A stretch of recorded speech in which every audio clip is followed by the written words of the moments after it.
திருப்போரூர் அருகே பணியில் இருக்கும் காவலாளி பெண்ணை பாலியல் துன்புறுத்தல்களில் ஈடுபட்டவர்களை காயார் போலீசார் கைது செய்து சிறையில் அடைத்தனர். செங்கல்பட்டு மாவட்டம் திருப்போரூர் அடுத்த ஒத்திவாக்கம் அருகே தனியார் நிறுவனம் ஒன்று இயங்கி வருகிறது. இதில் திருப்போரூர் கூற்றோடு வெங்கடேஸ்வரா நகர் பகுதியைச் சேர்ந்த அமுதா என்பவர் கடந்த 6 மாதங்களுக்கு மேலாக தனியார் நிறுவனத்தில் பெண் காவலாளியாக பணியாற்றி வருகிறார். இந்நிலையில் அதே நிறுவனத்தில் கடந்த 3 மாதத்திற்கு முன்பு செக்யூரிட்டி சூப்பர்வைசராக பணியில் சேர்ந்த பிரபாகரன் பணியில் இருந்த அமுதாவுக்கு தொடர்ந்து பாலியல் துன்புறுத்தல் அளித்ததாக கூறப்படுகிறது. இதுகுறித்து அமுதா மேலதிகாரிகளிடம் புகார் அளித்தும் எந்த நடவடிக்கையும் எடுக்கப்படாததால் அமுதா காயார் காவல் நிலையத்தில் புகார் அளித்தார். அதன் அடிப்படையில் திருப்போரூர் காவல் ஆய்வாளர் சரவணன் தலைமையில் உதவி ஆய்வாளர் விஜயகுமார் ஆகியோர் வழக்கு பதிவு செய்து பிரபாகரனை விசாரணை மேற்கொண்டனர். தொடர்ந்து பாலியல் துன்புறுத்தலில் ஈடுபட்ட பிரபாகரன் திருப்போரூர் நீதிமன்றத்தில் ஆஜர்படுத்தப்பட்டு சிறையில் அடைக்கப்பட்டார்.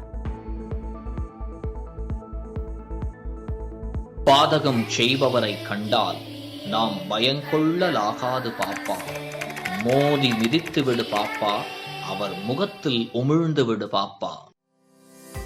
அண்மை செய்திகளை உடனுக்குடன் தெரிந்து கொள்ள இணைந்திருங்கள் இயம்நாடு தொலைக்காட்சியுடன்.